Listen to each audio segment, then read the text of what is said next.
It's a bright midsummer day in Metropolis, and there's not much news fit to televise at Galaxy Communications, where in his office, Clark Kent is monitoring the 12 o'clock news. Clear and sunny at 12 noon in downtown Metropolis. It's 92 degrees and getting hotter. Lois Lane, ace reporter for Galaxy Communications, opens Clark's door and looks in. Clark, I'm off for lunch. Enjoy it, Lois. I think I'm going to take a nap. Lois Lane leaves, and Clark lies back in his chair, only to be rudely awakened by... Galaxy, Clark Kent here. Dr. Tripper speaking of the Void Observatory. Yes, Dr. Tripper. What can I do for you? Well, it seems, Mr. Kent, my telescope is picking up a strange sort of, well, what I can only describe as an electrical storm, which is which is approaching the Earth rapidly. I thought the news media should be advised.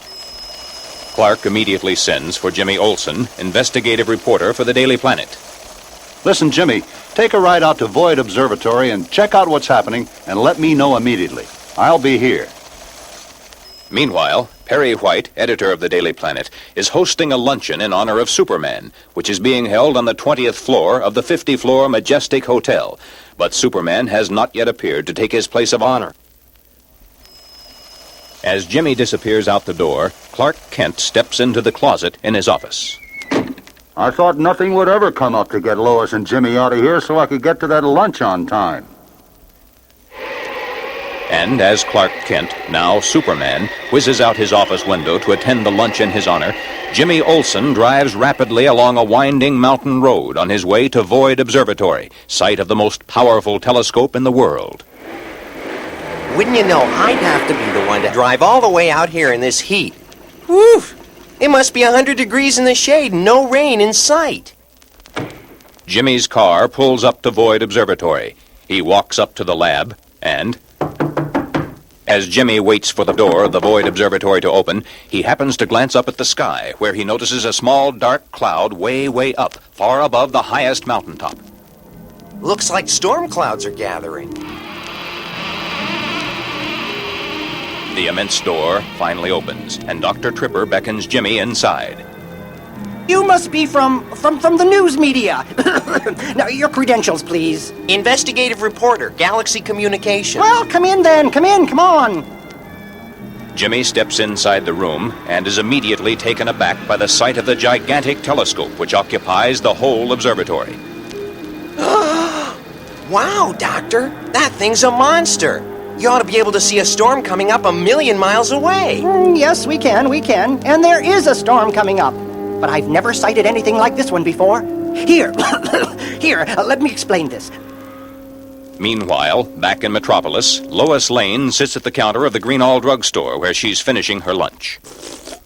A pineapple ice cream soda. And at the Majestic... And so, Superman, although absolutely nothing has happened to disturb the citizens of Metropolis for some time now, and no one has needed your services, we want you to know we greatly appreciate all that you've done for us in the past. As Perry presents Superman with a plaque from the Daily Planet, one of the guests looks out the window. Hey, what's that? What's going on here? It's hailing! It's hailing silver bullets. As the luncheon guests mill around the room, holes appear in the ceiling. And silver bullets streak through the room to the floor below. Panic. Help, Superman! Help! Help! Now, I'd better go pick up Lois at Galaxy and get out to Void Observatory fast. At the same time, caught outside in the street on her way back to work, Lois Lane dodges silver bullets. She runs toward the empty Galaxy offices and rushes into Clark Kent's office, Clark? where she finds only a television set going. Reports from Moscow indicate a catastrophe's occurred. Since 6 o'clock this morning, we haven't heard a word. SOS, SOS, alien creatures are landing. Alien creatures are landing. Lois stands, paralyzed, before the television set. Superman zooms through the window and comes to a screeching halt beside her. Lois! Superman, what is it? What's happening? I don't know, Lois, but I have a hunch that Void Observatory is the place to find out. Let's go. It's Superman. Where's Clark? I left him right here at his desk. We'll have to look for Clark later. No time now. And Superman and Lois are on their way to the observatory, where... So you see, Jimmy, we have been in constant radio communication with particles of what seem to be an electrical storm. But we have had no way of interpreting the signals we've been receiving. Now, our next step... Wait a minute, Dr. Tripper. Look! It's raining silver bullets! Oh, what's going on? They seem to be evaporating everything in their path. Oh, good grief! I'm sure that... Well, I hope they're friendly. Superman and Lois Lane appear through the open roof of the observatory and drop to the floor beside Jimmy and Dr. Tripper. Superman! Thank goodness you've come. But what are we going to do? I'm sure these alien creatures are friendly, but they're unwittingly destroying us, and we have no way of communicating with them. Superman, you've got to do something. If we can't talk to them, then we must communicate without words. ESP, thought transference. It's the only way. Everyone, concentrate. With all the superhuman power at his disposal, Superman sets his great mind in gear to send out a message to these alien creatures who, in landing on the planet Earth, can only, albeit unintentionally, destroy it. Haltingly, Superman speaks. They say they've had to leave their planet Zoink.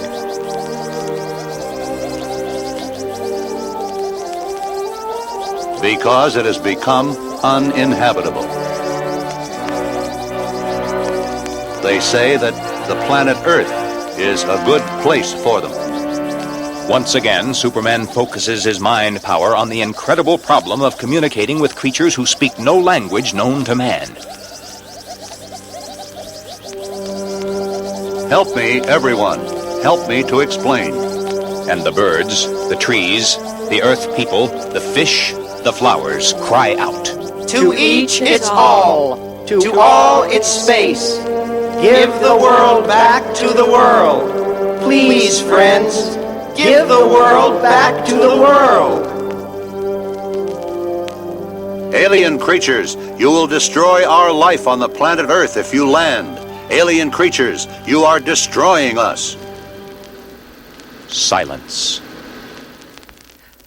Superman, they've stopped falling.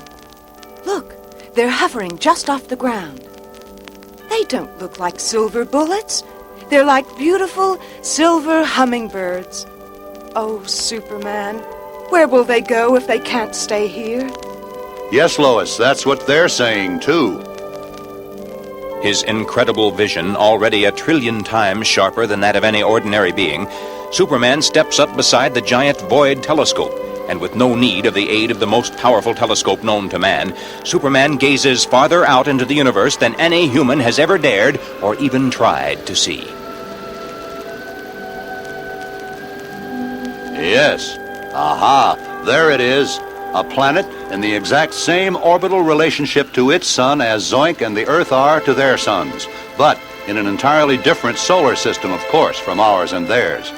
Our radio waves have confused these little creatures and thrown them off their course.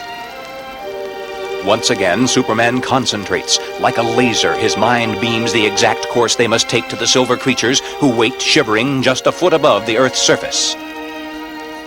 Then, like a plague of locusts, the alien creatures rise up into the sky, up until they become once again a tiny, tiny dark cloud above the highest mountaintop, and then, finally, can be seen no more. You did it, Superman. You saved us. And you saved them, too. Once again, we have you to thank, Superman, for saving the world from total destruction. Oh, my goodness. Clark, we've got to get back to Metropolis and find him. All right, Lois, you drive back with Jimmy. I'll scout around and see if I can catch sight of him. Back at Galaxy Communications a few hours later. Clark, thank goodness you're all right. I was so worried. Where have you been? Well, actually, Lois, I was under the desk when you and Superman were here, but I was too terrified of getting hit by a silver bullet to come out and let you know I was here. What happened? I sure wish it would rain.